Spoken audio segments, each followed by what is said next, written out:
ہم نے بنا سوچے سمجھے دنیا کو پسند کر لیا ہے اور دنیا کو دل دے دیا ہے۔ شیطان نے ہمیں دنیا اچھے کر کے دکھا دی،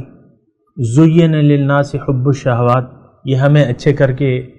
دکھا دی گئی ہیں، اچھی لگ رہی ہیں۔ تو ہر چمکتی چیز تو سونا نہیں ہوتی، ہم نے دیکھنا ہے۔ دیکھیں اگر عقل نہ ہوتی تو پھر تو میں آپ سے یہ باتیں نہ کرتا، عقل اگر نہیں ہوتی تو پھر یہ باتیں میں آپ سے نہ کرتا کہ آپ سوچیں سوچ سمجھ کے بغیر۔ لیکن اگر اب بچہ ہے، بالکل بچہ ہے، تو وہ عام طور پہ اگر گرم کھانا ہے یا گرم چائے رکھی ہے، کھولتی چائے ہے، کسی نے لا کے رکھ دی اور وہ اس کی طرف ہاتھ بڑھاتا ہے،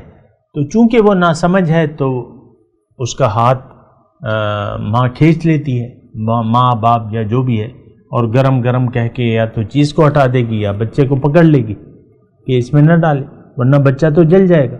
سمجھ اگر ہمیں نہ ہوتی، اللہ تعالیٰ نے اگر ہمیں سمجھ نہ دی ہوتی تو پھر یہ باتیں میں آپ سے نہ کرتا، کیونکہ ہمارے پاس تو عقل ہی نہیں ہے۔ لیکن عقل دی ہے اور عقل کے متعلق پوچھا جائے گا، اور یہ عقل ہی ہے جس کی بدولت ہم جہنم سے بچ سکتے ہیں اور جنت میں جانے کی کوشش کر سکتے ہیں۔